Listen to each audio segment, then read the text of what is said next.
Alrighty, welcome back to Shut Up and Ball. I am Aaron Chow, accompanied by my co-host John Harris, as always. And we got a packed episode today, as in case you haven't been following. We're trying to go over all the teams before the regular season starts. And as we're recording, it's Labor Day, September 2nd. Season starts on Thursday. So today's going to be a condensed episode. So apologies if you were really looking forward to an in-depth look on the NFC South and AFC and NFC East. We'll do a brief overview, especially with some of these teams. We shouldn't be spending too much time on them. No, and apologies, but not really to the fans of those teams because if you know what you know who you are and such. But anyway, let's dive right into it. Not waste any time. Obviously, we still have to finish up the NFC South because we did the AFC South previously. So we're going to start obviously from the top with the Tampa Bay Buccaneers. John, last year they went 9-8, made the playoffs, beat the Eagles. So there's a little bit of surprise there. So how do you see them building upon that this year and their offseason, of course? Yeah, Tampa was an interesting team because it felt like throughout the year they really started to kind of find their stride. Baker in the offense really started to make things click. Rachaad White was heavily involved. He was coming into his own, and then Mike Evans had a hell of a year. The one thing that I'm really actually excited about when it comes to the Bucs is the offensive coordinator change. Obviously, they bring in Liam Cohen, and he's got some of the Rams scheme, that he's bringing into this. And I've heard they're very much focused on trying to get Chris Godwin more involved, and I think they're going to be playing him a lot more in the slot. That excites me because I have him in one of our dynasty leagues. But also, it felt like Chris Godwin was just not really involved in the offense that much. I know that sounds crazy to say, considering he got 1,000 yards last year, but it felt off the whole time. It felt like, once again, Rachaad White, Mike Evans were kind of the focal points, and Godwin, him and Baker just never seemed on the same page for the most part. So I'm excited for that change to get him more involved. I'm also excited for the offensive line additions. They took Graham Barton in the first round. He was a guy that I thought the Cowboys might take. Obviously, Tampa Bay ends up with him, and so they've tried to, obviously focus on improving the offensive line because that was a clear problem. You've got a guy like Tristan Wirfs, but outside of him, the offensive line was just kind of questionable all around the board. So I like the clear focus to try and improve the offensive line because I think even, for example, when it comes to Rachaad White, wasn't the most efficient last year. So maybe the improved offensive line can definitely help. So yeah, I'm really excited for this Tampa Bay offense. I think that it's going to be really interesting to see how they do. I like the third-round pick of Jalen McMillan as well. He brings in, I think, much-needed youth to this receiver room because although Mike Evans and Chris Godwin have been fantastic for so long, they're definitely veteran receivers, and so I think bringing in a young piece can definitely be a difference maker. So at least offensively, I like what I'm seeing out of Tampa.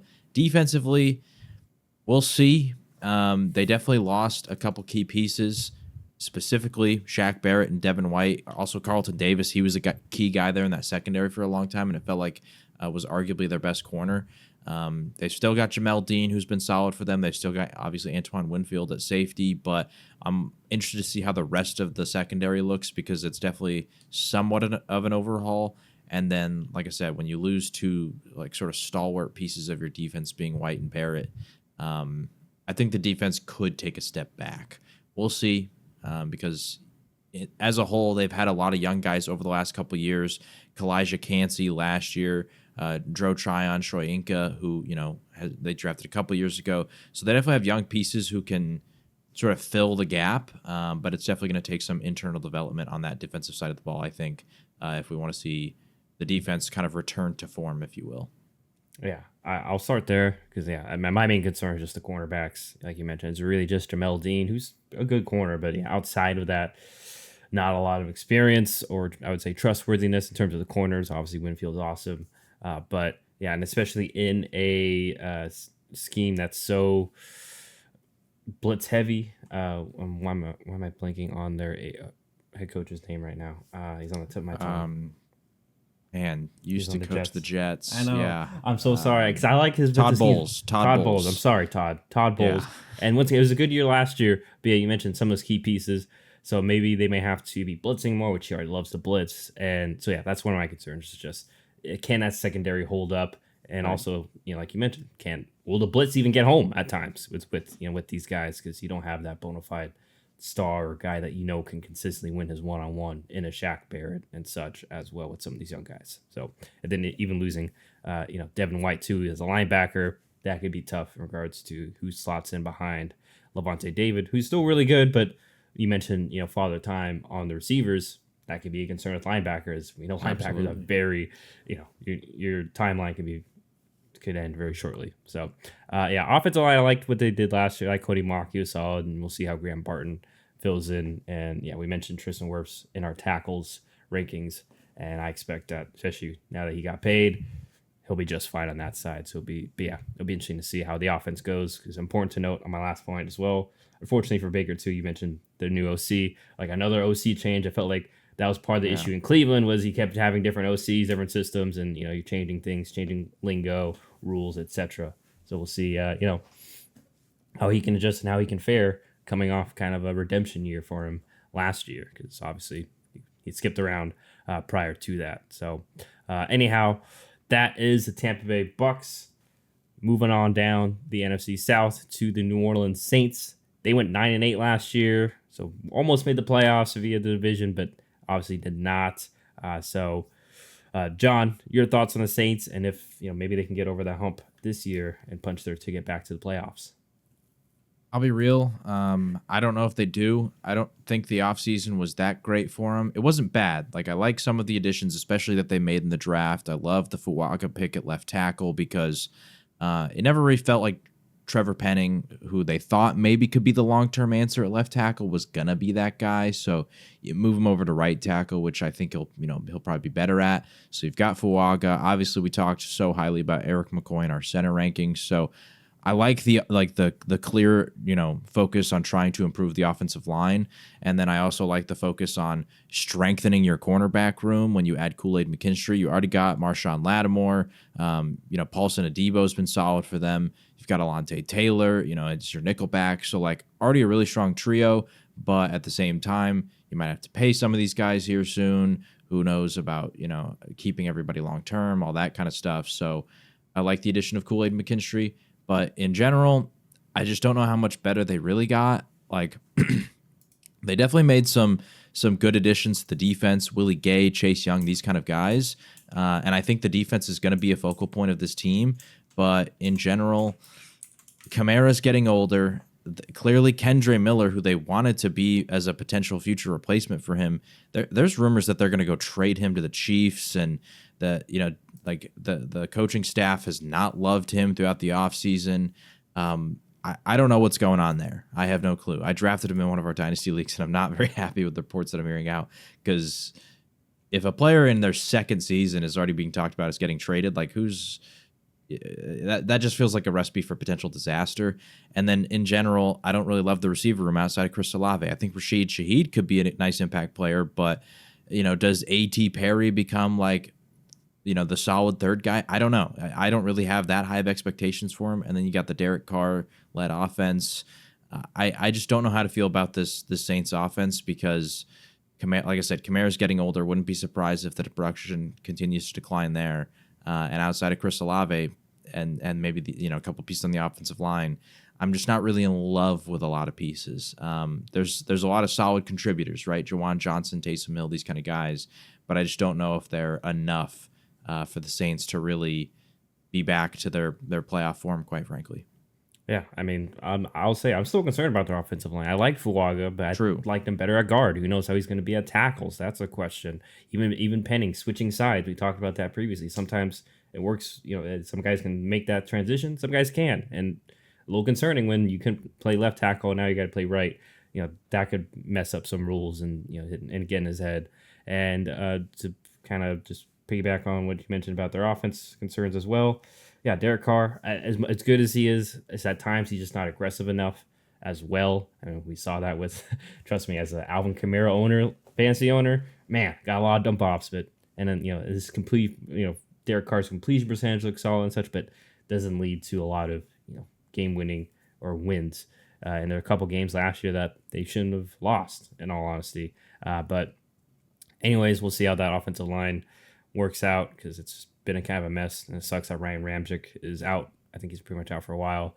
So, and then you mentioned Miller, who's tough because he's also on IR, designated to return. So he's not going to, even if he has an opportunity the first 4 weeks, if something happens, he won't be because he's hurt. So we'll see how that affects him in the stock. And then even defensively, like I like Willie Gay as a linebacker, but even then, like safety wise, Tyrann Mathieu, it's not the Tyrann Mathieu of old.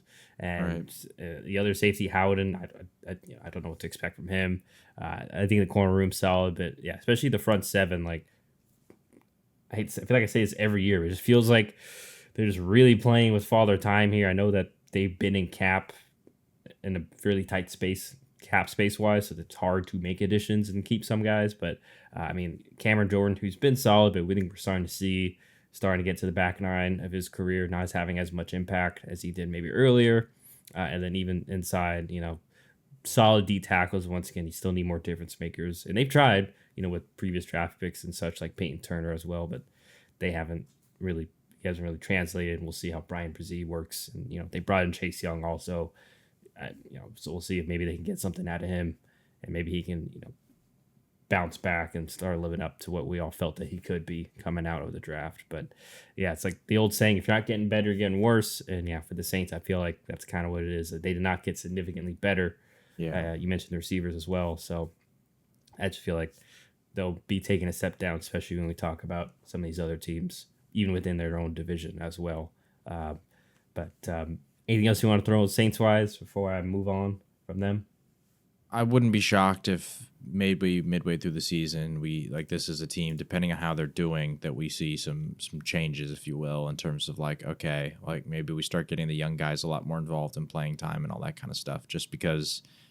Yeah, I don't know how they start. I don't know the strength of schedule and all that kind of stuff at the beginning of the season, but it just definitely feels like this team they're just kind of in a weird limbo where, like you said, they're relying on like certain key veterans, and the team doesn't feel like it's getting that much better, and they're also not like fully embracing a rebuild. It's a strange spot to be in. Yeah, so it'll be interesting to see. Will Dennis Allen, I wonder what his odds are. I don't mean to put this on him, but what his odds may be in regards to being when the first head coach is gone, even though I feel for him, because he was put in a tough spot where he has not even really been able to be involved in free agency for like however long he's been tenured, because they've just been. I will say, let the record show, the reason that the Saints can't make some of the upgrades that they maybe want to is because of the way that Sean Payton unfortunately left them, and what was it, like negative $70 million or something like that. It was ridiculous. But anyway. Anyway, we'll see. As they slowly recover from that, we'll see how patient they are with Allen and this group, and if they can bounce back into the playoffs. But one of the teams, at least I expect to leapfrog them, I think many others, are the Atlanta Falcons within their own division. They also went 9-8 last year, but it was a very disappointing year in terms of talent, though. And obviously, we'll get into that. You've heard some of our rants. And they started with Mr. Arthur Smith because he's gone now. So, John, your thoughts on the quote-unquote new-look Falcons, even though Raheem Morris was previously there. What are your thoughts on them and expectations for them? I'm excited for this Falcons team. I'm not going to lie. I love the fact that we got rid of Arthur Smith. Just going to be real. It felt absolutely ridiculous that, and once again, I know that, a lot of my rants, I was always saying, like, I get it. I own these players in fantasy, so there's somewhat of a fantasy element as to why I'm upset. But even just in terms of real life production, there's just no way that you should be investing top 10 draft picks into these guys, and we're not seeing them just at the very least be involved heavily, considering we see the talent. Like Kyle Pitts, one of 2 tight ends ever to get 1,000 yards in his rookie year. For the record, Travis Kelce didn't do that. The guy who we're not is arguably the greatest tight end of all time. Like Travis Kelce didn't do that, I think, until he was 27. Kyle Pitts did that his rookie year at the age of 21. So, clearly the talent is there. And then Drake London, he's had really good years. He was a guy that I was not very high on coming out of the draft. I didn't even have in my top 5 receivers in that draft class. And yet, once again, the talent is there. Bijan Robinson, the talent is there. And yet, we're not getting these guys involved the way that we should. So, for the simple fact of that regard, I'm very happy that Arthur Smith is gone. When it comes to, Raheem Morris, I think, when he was last there, wasn't he the interim head coach for a little bit there? And there were arguments, that he should. Weren't we saying that he should have been maybe hired as the full-time head coach at the time? Yep. Yeah, and so now they maybe have recognized their mistake there because Raheem Morris goes to the Rams and the defense was great. So I'm really excited that they brought back Raheem Morris. I think he deserved a head coaching shot a couple of years ago. We both agreed on that one, and now he's finally getting it. And he's a defensive guy. And speaking of that, I love what they did on defense because we bring in Jesse Bates last year. Now they signed Justin Simmons for an incredibly cheap contract. In terms of a safety duo, that's fantastic. Like, you can make the argument that maybe, either of them are not as good as they, were during like their peak seasons in Cincinnati and Denver, but they're still both great safeties. So I love that with the addition of Richie Grant, who they drafted a couple years ago to like kind of be a depth piece. I'm really liking the safety room. Then along the defensive line, we draft Rook, or I can't pronounce his last name. Ororo. I don't want to butcher it. So, yeah, you draft him. And so I think that can maybe help when it comes to the depth because, we've talked about how this Falcons defensive line has just not really had a difference maker for so long outside of Grady Jarrett.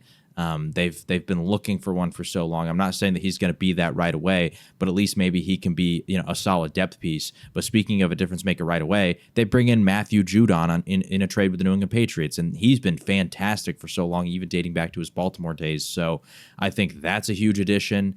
So I really like what they did defensively, and I'm really excited to see what Raheem Morris can do with his defense. And then obviously we got to talk about the fact that they brought in Kirk Cousins. Sure, he's coming off an injury, but at the same time, I wouldn't say mobility was necessarily a huge part of Kirk Cousins' game. So I don't think that's going to be a huge problem. And, if it is, well, you drafted Michael Penix with the 8th overall pick, which we definitely were critical about because it seems a little weird to draft a quarterback who was being touted as potentially the most NFL ready outside of like Caleb Williams of the QBs. And we're drafting him 8th overall to sit behind Kirk Cousins, who we just signed to a 4-year contract.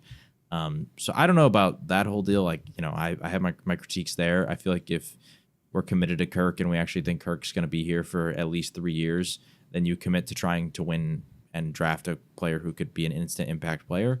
But regardless, I think Kirk can get the most out of Kyle Pitts and Drake London. We saw what he was able to do with TJ Hawkinson and Justin Jefferson. We saw what he was able to do with Jordan Reed, Terry McLaurin, all the guys he had in Washington. So I'm very excited for this Falcons team, and quite frankly, I think they're my personal favorites to win this division. Yeah, I'll start there. The offense, like we've been alluding to for the last few years, like finally has a quarterback, and assuming an OC, going to learn from the previous mistakes and, feed their playmakers and not use them as decoys. Also excited for year 2 of Bijan behind this very good offensive line, which will obviously help Kirk Cousins probably settle in and at the beginning of the year as well, coming off that injury. And be very interested to see, though, like you mentioned, the defense, which I assume will be fine because Raheem Morris, like you mentioned with the Rams, did a lot of good there despite having not a lot of great depth pieces. So, and he even did very well in his previous interim tenure as well. So definitely has more pieces to play with on defense, like you mentioned. I love the addition of Judon. I thought he was the better in terms of edge rushers available. I know Hassan Reddick was available too, technically via trade, but Judon, I think, a little more balanced in terms of a very good pass rusher, but also very good in the run game. So he helps, like you mentioned, give them a kind of an alpha edge rusher, which you need in today's NFL. And lock up AJ Terrell, who's been very good. I know he hasn't had, quote unquote, he doesn't have a lot of interceptions, but it's hard. He doesn't get thrown to a lot oftentimes. So it helps to, you mentioned the safety room, solidifying that, and hopefully Simmons can kind of make an impact like Bates did last year. And like we said, last year, there's a lot of meat left on the bone. That's why I think we were all frustrated with Arthur Smith, whether it was fantasy or even just real life too.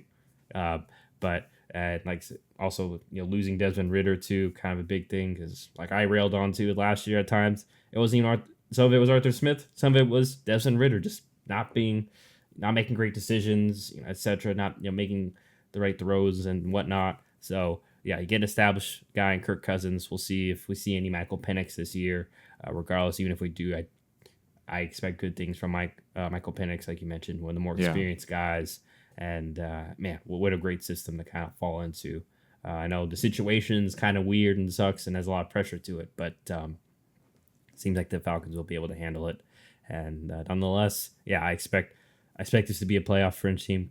more so than last year. And yeah, I expect they will leapfrog the Saints, at least in terms of that. We'll see how they fare against the Bucs, of course. But yeah, a lot to hope for. Let's look forward to for the Falcons. I know it's been that way for a couple of years, so it feels like this should be it in regards to making it, because they've been right there with Smith on the cusp, just never been able to punch that ticket in, unfortunately. I will say the one critique I do have of this Falcons team is I did feel like maybe they could have done a little bit better at reinforcing the wide receiver room. Yeah. You've got Drake London. Outside of that, behind him, Darnell Mooney, who had flashes in Chicago. So he can be like a solid receiver. But then like Ray McLeod, Kadero Hodge, Casey Washington, they brought in Rondale Moore, but he's injured. Feels like maybe just like a veteran receiver, you know what I mean? Like, for example, like Chicago trading for Keenan Allen. Somebody like that to just plug and play in the offense, I felt like would have been a really nice addition to the wide receiver room. But at the same time, you've got Bijan. You can be run heavy with that offensive line. You've got Kyle Pitts at tight end, who, you know, they're talking about potentially playing him outside at receiver, you know, throughout the year. So, you know, it's just nitpicking, but it does feel like that's my one critique there. Could be a concern. We'll see how, you know, maybe teams will be able to exploit that. But nonetheless, we'll see how Raheem Morris does back with the Falcons, rightfully so, and you know how they fare this season under him, and if they could punch that ticket to the playoffs. Let's move on over to the last and the worst team last year record-wise, and that is the Carolina Panthers. Obviously, went 2-15. Even then, I think they're on like their third head coach in 3 years, so a lot swirling around Carolina. They didn't have their first round. They didn't have their first overall pick because they gave that to Chicago to get Bryce Young. So your thoughts on the Panthers, and if there's any hope at all, really, for a good season, I guess. I'll keep it short and simple. Yeah. Don't really care much about the Carolina Panthers offseason. I think this is a still incredibly young team that needs a lot of internal development. I don't see much of a reason to expect them to be anything more than, at best, the third best team in this division. They're not surpassing either of the Buccaneers or the Falcons. If the Saints collapse, maybe there's a chance they get third, but even then, I don't expect it to happen. So I'm still thinking they're going to be the worst team here. I'm just really looking at the young pieces. Can they continue to develop? Mainly Bryce Young. I like the addition of Jonathan Brooks in the draft, but at the same time, he's coming off an injury, so I think you play that safe and slow with him.